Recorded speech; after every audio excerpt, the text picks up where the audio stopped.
राष्ट्रीय कृषि विज्ञान अकादमी NAAS की ओर से आयोजित 17वीं कृषि विज्ञान कांग्रेस और एक्सपो पहली बार उत्तराखंड में 20 से 22 फरवरी तक पंतनगर में आयोजित की जाएगी।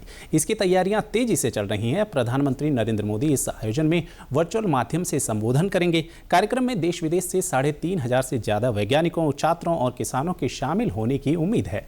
राज्यपाल गुरमीत सिंह और मुख्यमंत्री पुष्कर सिंह धामी भी इसमें हिस्सा लेंगे। कृषि विज्ञान कांग्रेस का मकसद दुनिया भर के अग्रणी शिक्षाविदों, शोधकर्ताओं, छात्रों, किसानों और उद्यमियों को कृषि खाद्य प्रणालियों के सभी पहलुओं पर अपने शोध निष्कर्षों, विचारों व अनुभवों का आदान प्रदान करने के लिए संयुक्त मंच प्रदान करना है। एग्री एक्सपो में सार्वजनिक और निजी क्षेत्र के अनुसंधान संस्थानों, विश्वविद्यालयों, कृषि उद्योगों, एजेंसियों और गैर सरकारी संगठनों की नवीन कृषि तकनीकों का प्रदर्शन किया जाएगा। आयोजन समिति के सचिव और निदेशक शोध डॉक्टर अजीत सिंह नैन ने बताया कि उत्तराखंड में इस तरह का आयोजन उत्तराखंड में ही नहीं अपितु किसी भी राज्य के कृषि विश्वविद्यालयों में पहली बार हो रहा है।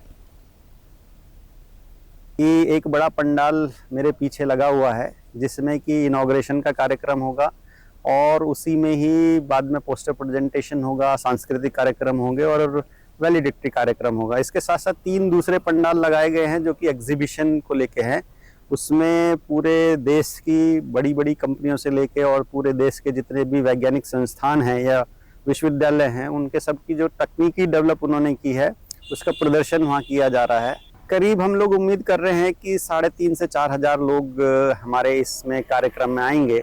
अभी तक जिनका रजिस्ट्रेशन हुआ है करीब 2,500 का रजिस्ट्रेशन ऑलरेडी हो चुका है, लेकिन बहुत सारे ऐसे हैं जो कि ऑन द स्पॉट रजिस्ट्रेशन कराते हैं। तो हमें उम्मीद है कि 3,500 से 4,000 के बीच में कुल संख्या ये रहेगी। और ये मेरे को लगता है कि पहली बार इस तरह का इतना बड़ा समागम हो रहा है जिसमें देश विदेश के वैज्ञानिक से लेकर देश विदेश के छात्र और जितने भी हमारे किसान भाई हैं वो एक साथ आ रहे हैं। और उनके आने से ये फ़ायदा होगा कि जो बाहर विदेशों की जो तकनीकियाँ हैं जिनसे वहाँ के किसान लाभान्वित हो रहे हैं, उन तकनीकों का ज्ञान वो हमारे किसानों को भी मिलेगा और कहीं ना कहीं उनकी आर्थिकी में इसका फ़ायदा होगा, कृषि में फ़ायदा होगा।